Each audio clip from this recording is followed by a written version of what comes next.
shows are individually owned and opinions expressed may not reflect others. Welcome to the Edventures in Tech podcast, talking the latest tips and trends in educational technology to innovate and engage your students. Here are your hosts, Andrew and Dan. Hello, welcome to episode number 11 of the Adventures in Tech podcast. My name is Andrew. And my name is Dan. And we are excited that you are on this journey with us for our podcast. And obviously, we always say, if you like the content, please help us out by providing feedback and a rating on wherever you download your podcast from. We greatly appreciate your support. There's so much going on. We are in 2022. We're up to episode 11, Dan.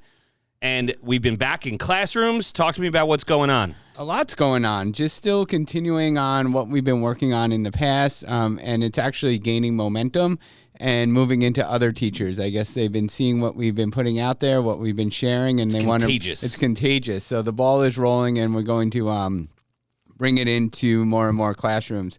Just had a nice meeting today with a high school social studies teacher. We started out with Google My Maps and creating map layers, and she's continuing on with this one map and adding layers for each unit that they study, so the kids will have a self-curated map of their entire learning experience in one place. So that's really exciting. I feel like Google My Maps is an underutilized tool in education. I don't think people use it enough. They just think of Google Maps for directions. Right.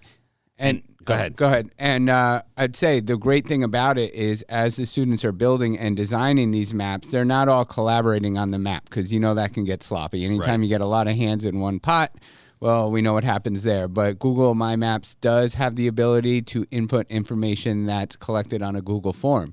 So the students can get into small groups, they can do their research, they can start developing their understandings to share, populate a Google form, which we can import into a Google My Map, and then start, curating all of our learning in a Google My Map, which then helps the students really develop a geographical sense of what they're studying.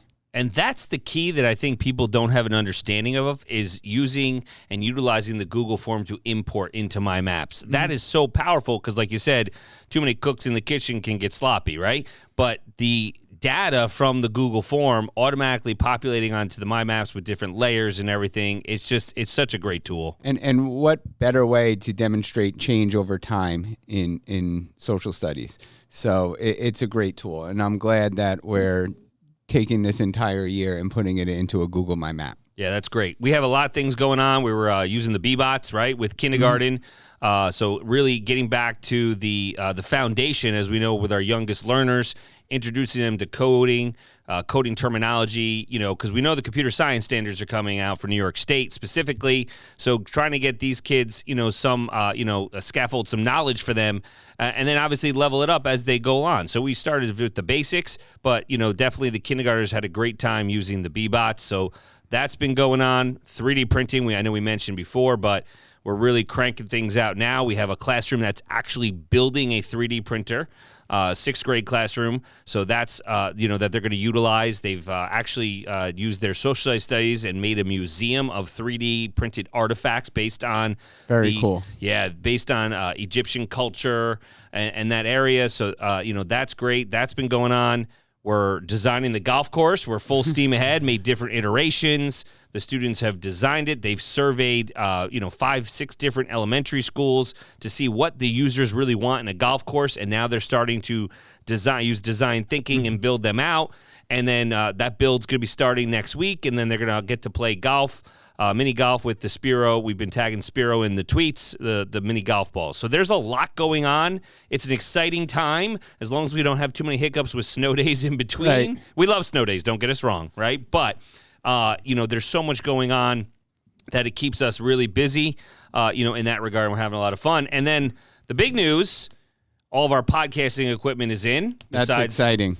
And we have math talks coming. We have the museum, that we previously mentioned. They're going to be doing some podcasts, talks. So that's going to be, and you had mentioned it secondary as well. Right.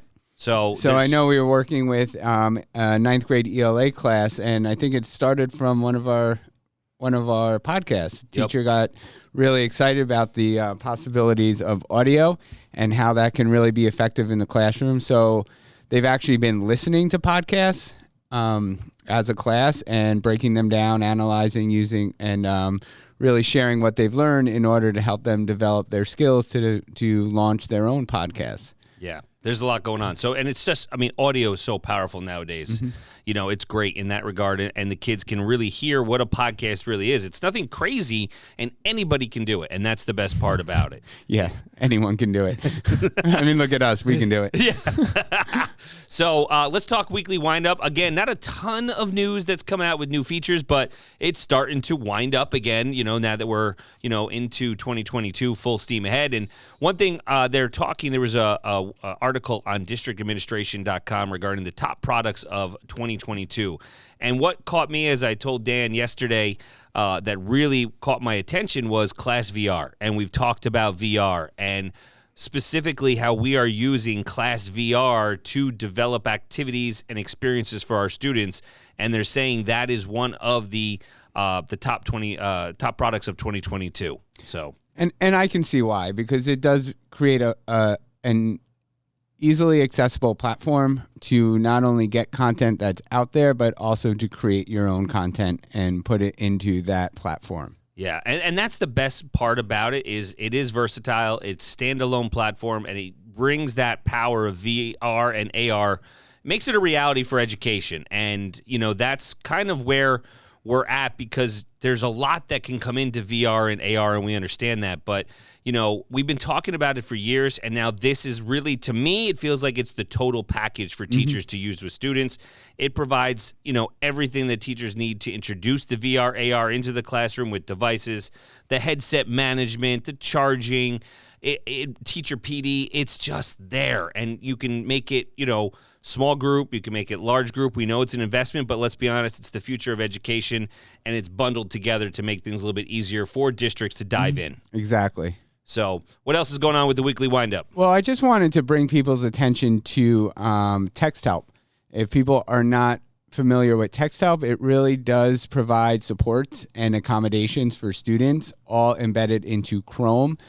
So it's easily accessible in all the Google Workspace areas. Their privacy agreements are fantastic. I know they're FERPA, they're COPA.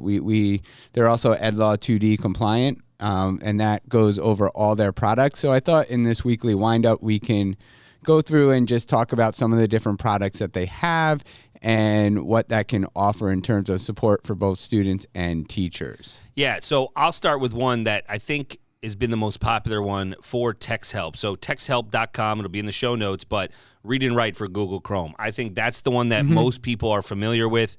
It's that little purple puzzle piece with the RW if you've used the extension before.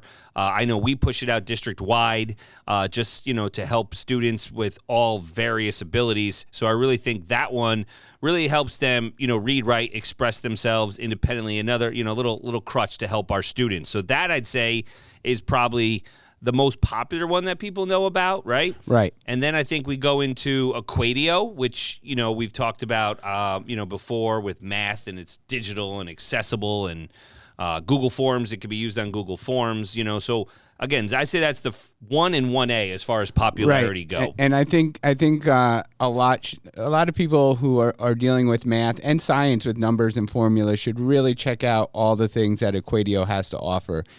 Providing math spaces in your Google Documents for students to work and in Google Forms, integrating Desmos, being able to have an equation editor, but I know sometimes that gets clunky. Yeah. But it can do voice recognition of equations. It can do handwriting recognition of equations. So it really, you know, creates a digital math workspace inside of your Google Documents, which I think is fantastic. Yeah, it allows you to use that, the power of Google Docs with Equadio and Forms and everything else, the whole Google Workspace platform. And there's no tricky coding to master with Equadio, so it's very user-friendly. So, and again, the one thing I want to mention before we talk about, I think Dan's favorite, or one of his favorites, is TextHelp. Just remember, as an educator, you can get it for free. So there is a paid version, but as long as you submit proof that you are an educator, it's free. Right. So and that's just free $3.99. Free $3.99 for teachers. Students, Right. on the other hand, they have access to all these, but maybe not all the full premium features. But the free access is pretty robust. Agreed. And they're their customer support and everything is really strong. So reaching out to them for questions, they're always offering trainings and webinars. Another TextHelp product that I think is great is OrbitNote.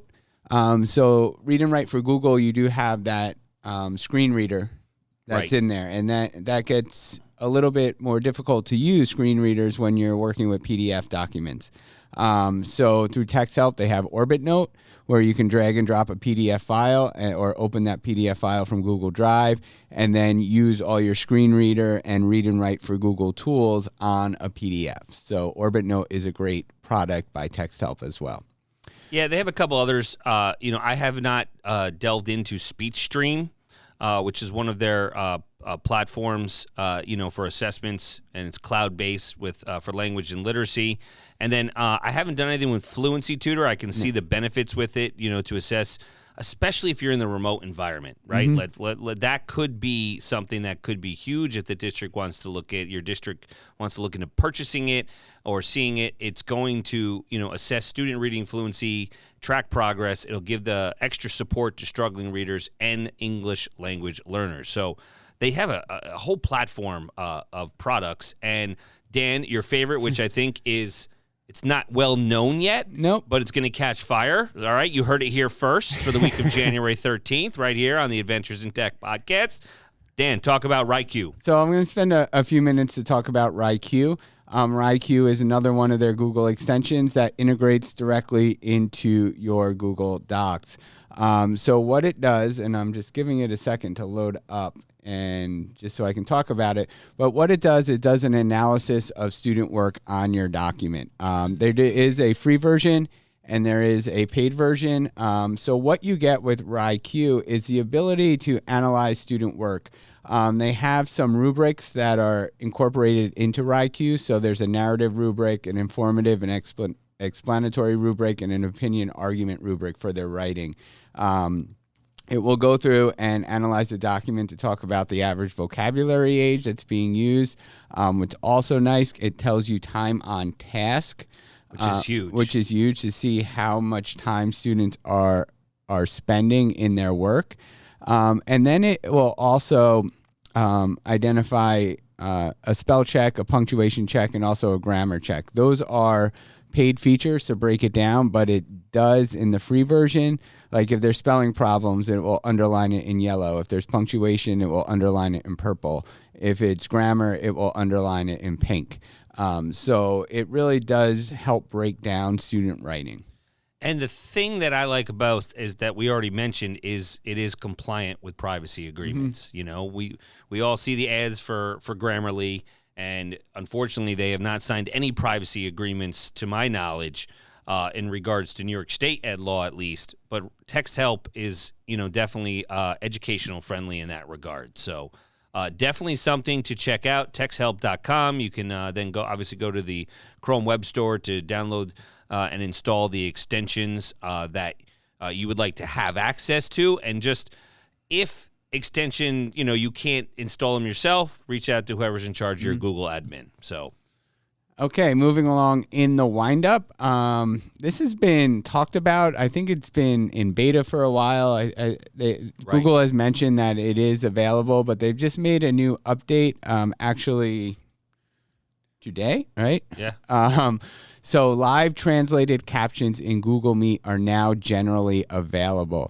So last year they announced a beta for live translated captions in Google Meet. They're now making that generally available for select Google Workspace editions.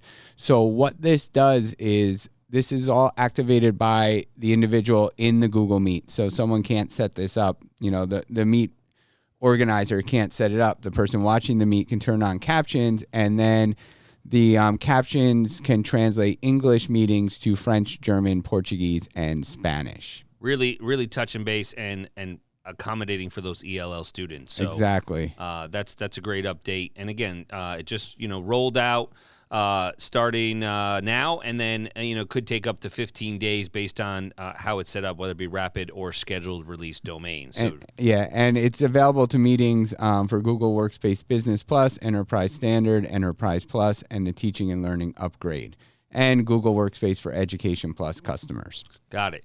Google did have another update specifically for Google Classroom, and depending upon what your third-party student information system is, they are now supporting exporting to Follett Aspen to export the grades directly to that SIS, and it's a one-way information push. It'll allow you to connect the district information system and Google Classroom to sync your roster, sync your grades, and everything. It's available to U.S. and Canada. I know we don't use it in our district, but I'm sure there are districts out there that are specifically using Follett Aspen as their student information system. So now you'll be able to definitely sync automatically, and it's available immediately. So that's the nice part about that.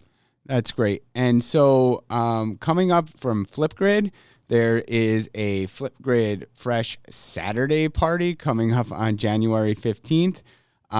So what that is a YouTube video that you can tune into, and you can join the Flipgrid engagement team for a Saturday party as they explore all the new hashtag Flipgrid Fresh features. So they will share updates and insights you can use to level up the fun and creativity with Flipgrid inside the classroom and beyond.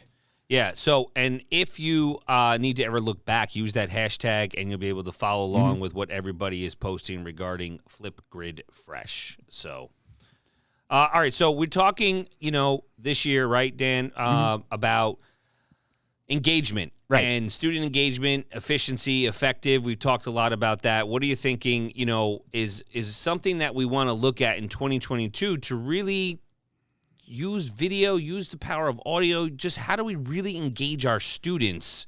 Because we're all in different things are changing by the moment. Exactly. In the landscape right now.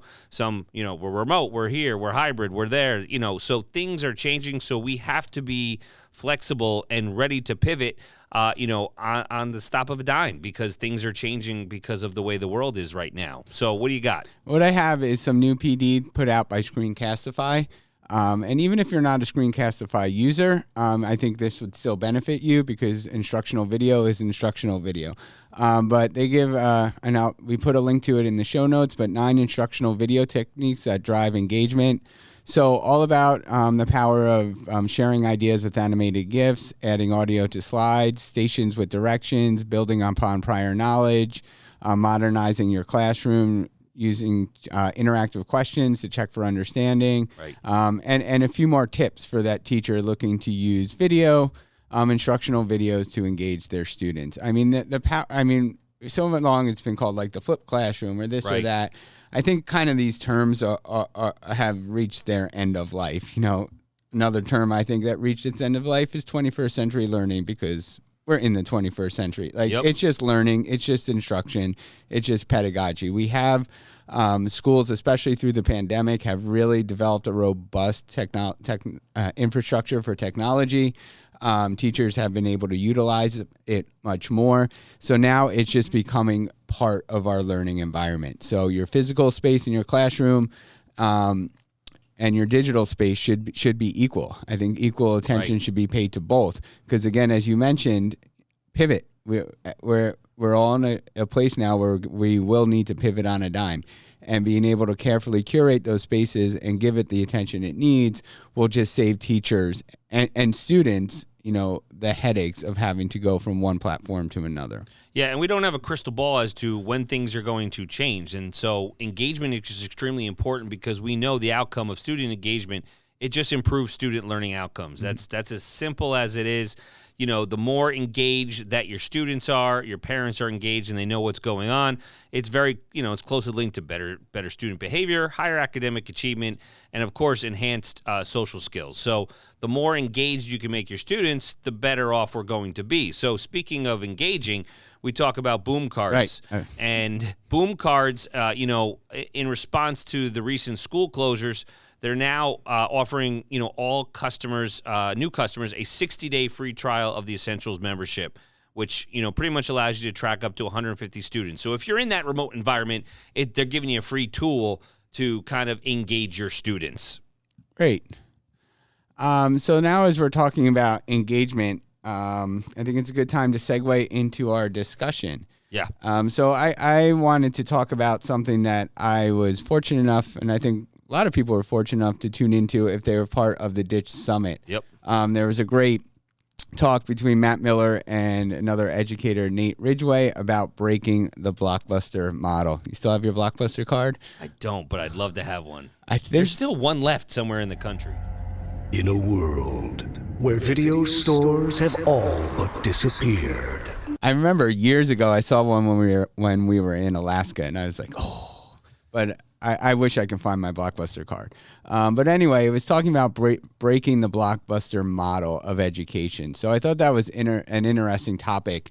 As we talked a little bit about blended learning with Dr. Catlin Tucker. We referenced her last week. Yeah. And so I thought we could build upon that and look at breaking the Blockbuster model for great techie learning, something put together by Nate Ridgway. I do want to mention there is one Blockbuster still left in the world. It is the last Blockbuster, and it's located in Bend, Oregon, and it is still the world's last remaining retail store using the Blockbuster brand. Still there. That's awesome. So if you go to Oregon, go ahead and check it out. But it's still there. One last Blockbuster video. That's great. So a little bit about who Nate is. Nate is a tech-loving history teacher who is from Avon, Indiana, and he's a co-author of the book Don't Ditch That Tech, Differentiation in a Digital World. He specializes in lesson design and differentiation, and he's also licensed in history ed and mild interventions. Yeah, one thing, a quote that really came out of what Nate was saying, with breaking the Blockbuster model, that's going to be the name of his new book that he's currently working on. It's the future of teaching and learning in a Netflix world. And we talk about Blockbuster, and now we're going to Netflix. Man, I had Netflix when it was still, you get them by the mail. Did you have that? I didn't. You get the DVD sleeves, right? I mean, I'm talking DVD here. I was too cheap. Now I have Netflix, though. There you go. But, the comment that came out of it was the pandemic has provided us with an opportunity to see where education is going. And I think as we take a step back and we really look at that, we were thrust into a situation that we had no expectation for. But now as we can kind of reflect as educators, we can see that we kind of have, that's the crystal ball. We know where things are going to go. Now it's how do we get to that point? And so let's look at, getting an idea of where we need to go. Let's, maybe take a few steps back and see where we've been. Yeah. So I know we can toss around our ideas, but I'll use the Blockbuster model because I think that really, it made some more sense to me. So there was something that he outlined called the movie theater model. And there are old practices in education that are out of date but can still be found in classrooms today, much like those Nickelodeons. Yep. The first theaters look very much like movie theaters we frequent today. So if we look at the movie theater model of a classroom, these are some of the examples that you would see if you were observing it. Direct instruction is one of the main practices. Accessibility and pace of lessons. So those are three things that are happening. So in that movie theater model, the lessons are centered around the lectures that the teacher is given. The teacher determines what skills and content are considered, and the lessons are only available at school. Right, so that's the movie theater model. You got to go there, you got to do what you got to do. So that's how he's using that, analogy is the movie theater is just like the school building. Exactly, and it kind of reminds me of, years ago when I was working with teachers building up their digital space, and then at the time, talking about the flipped classroom. And, I at that point, there wasn't too much understanding about it or buy-in, right? Or buy-in. And, a lot of teachers were hesitant, like, well, what do I need? What do we even need teachers for? If I'm just going to put my stuff online, they can do whatever they want with it. Sure. And I think the point was kind of missed, like, all right, and I remember someone saying, well, I wouldn't do that because I'm old school. So I at first I was taken aback by it, but then I thought about it. I'm like, what do you mean by old school? I'm like, are you from 1952? Is that what you're saying, where the only means is that movie theater model, where the teacher is the purveyor of the content because that is the resource that is there and is available for everyone? So you're telling me the best teachers at that time are the best teachers you had. If they had other ways of reaching more of their students and helping more of their students, they wouldn't capitalize on that. So I think that's one of the things, like the movie theater model was limited to a time, and now we're past that time. Yep. And then he goes on to talk about the blockbuster model. So when we talk about the blockbuster model, content is centered only on textbook use.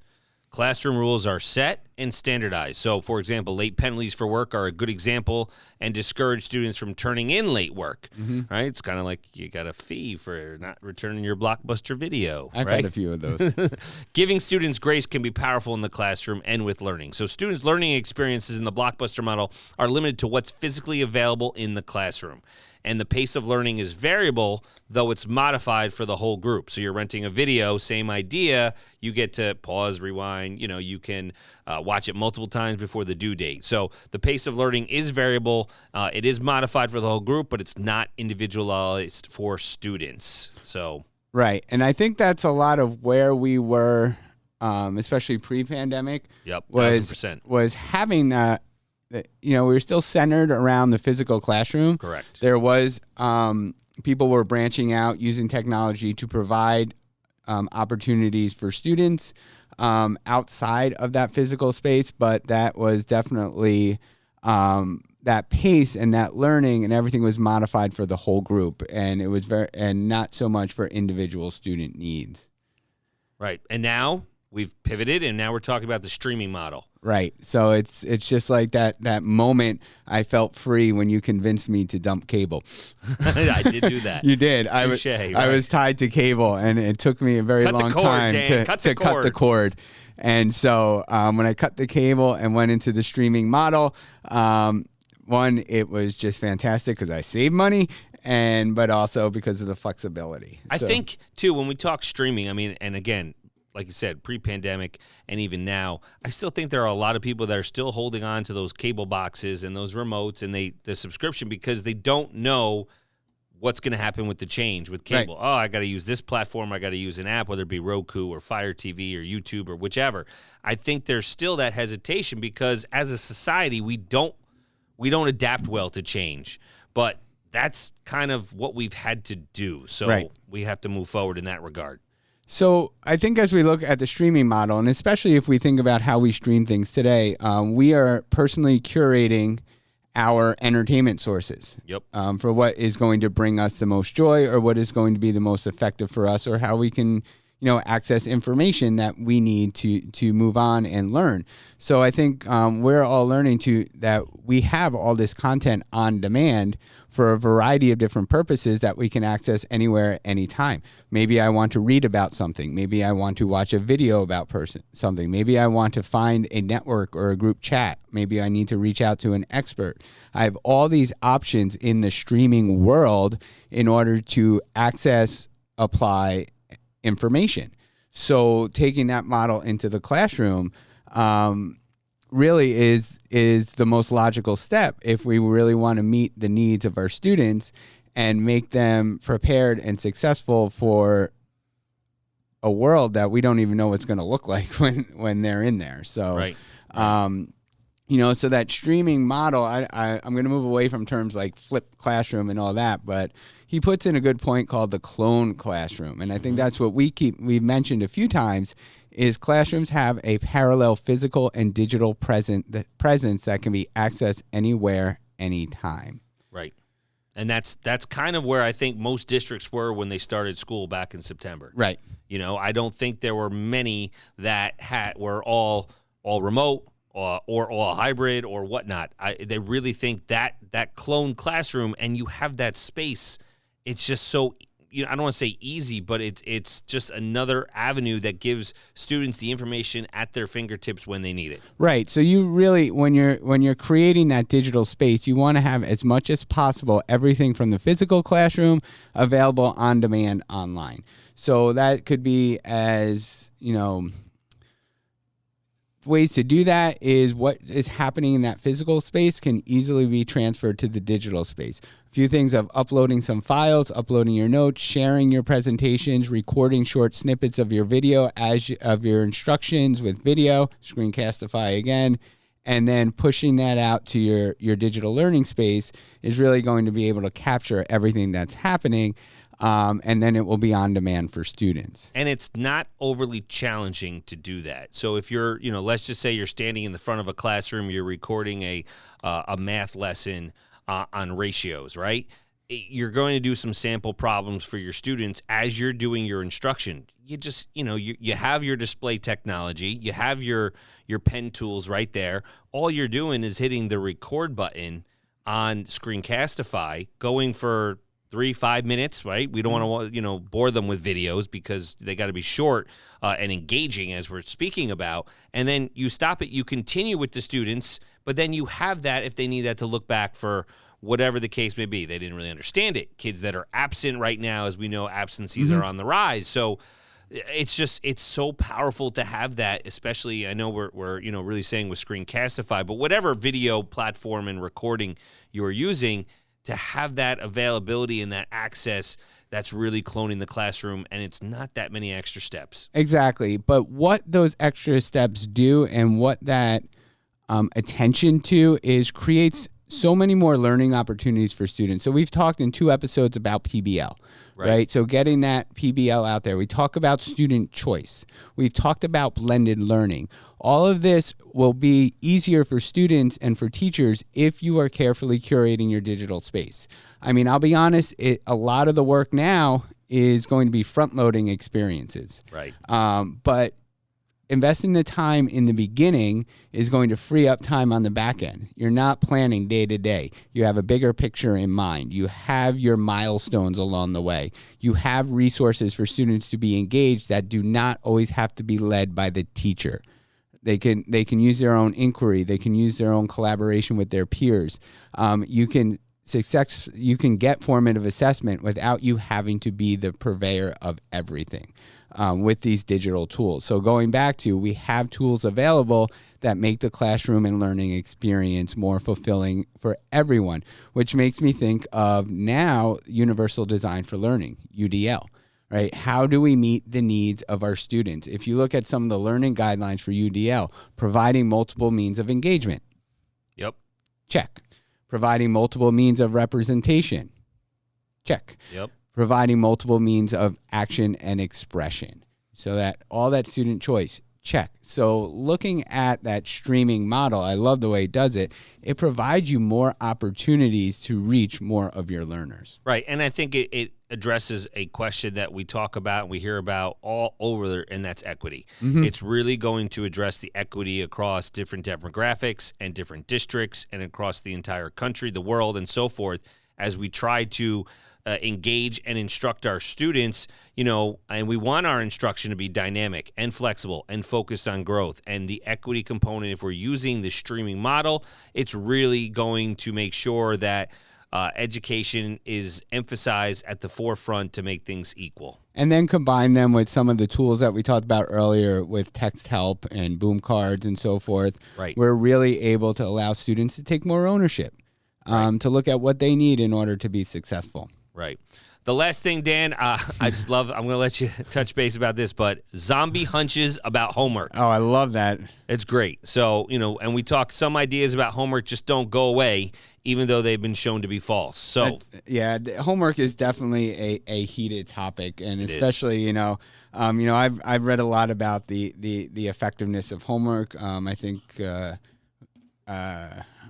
it escapes me right now, some of the books, but really is homework even valuable? Right. There's some ideas about homework that just don't go away, even though they have shown to be false. Homework teaches accountability. Yep. Okay. Students who do homework are inherently good. I mean, that sounds like an interesting statement, but I think that definitely has an impact. Like, that student that consistently turns in their homework somehow has a favorable, it gives that impression. Perception. That perception. But there's so much going on in an individual student's life that I don't think we should be jumping to those conclusions. Nope. Lots of homework is a sign of rigor. Could be. I guess. And students are motivated by behaviorism. That's a society assumption, I'd say there. So one of the things about homework that I always come back to is like homework for all of these purposes, and you say, well, it reinforces what you're teaching in the class. It does all those things, but I think about the whole idea of homework, and essentially you're sending students to do something on their own that is at the highest level of learning, so that you're taking them to take something that they've learned or become familiar with, think critically about it, and then apply it on their own.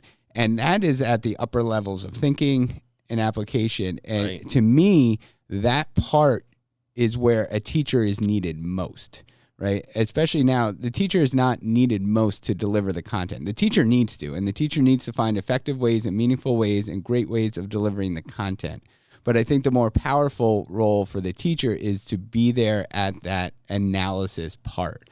So when you're sending the homework home, it's kind of taking the teacher out of the most important part. So that clone classroom with videos and all those support materials and all those networks for peer support and everything that's out there that you can do with discussion boards and questions and this and that in that digital environment is going to maybe help the student feel less isolated when they're trying to apply it. Cut down on frustration levels, finding those opportunities in the classroom to work with the students, or students, if they are working on their own, have a bank of resources available on demand that's reflective of the practices that's happening in the classroom. Not just go watch this Khan Academy video or go read this on the line or search how to do it, but it's actually curated and created by the teacher to support exactly what's happening in the learning design of the classroom. Right. It's providing the tools to basically level the playing field for the students, because we don't know, again, the equity component of who has the support system at home with the parents, right? We don't know that. We may not have that intel and information. So using this, this model, with the streaming model is a way of leveling the playing field for these students with the clone classroom. So, absences aside, just learning, good teaching in general, the streaming model is definitely something we want to look at. And just to wrap it up, I know we're going a little long on time, but a lot of what we've been discussing and how we're working with students and where we see education going, they're not all separate things. PBL is not separate from UDL. Right. To creating a blended classroom, to going into leaving the Blockbuster model behind and going to the streaming model. They're all connected. It comes with instructional design and really sitting out there and planning out, what do students need to understand, what do they need to know, and what do they need to do. Let's take it to those three different things. Start from the end. Find a way for them to find an authentic audience and perform and create a performance assessment that you can really see their understanding, and then work backwards from there and build up the resources in your digital learning space to support that. All right, we're going to wrap up episode number 11. Dan, any final thoughts? Nope, I think I've given enough today. Dan's getting off his soapbox. No, I'm just kidding. I think I fell through my soapbox. Once again, thank you all for your support, listening on all the platforms wherever you get your podcast, leaving us a review. If you have any questions, comments, suggestions, please reach out to us. Tech hard, work smart, live in adventure. Find Andrew on all socials at A. Tech and Dan at WCSD Tech DR.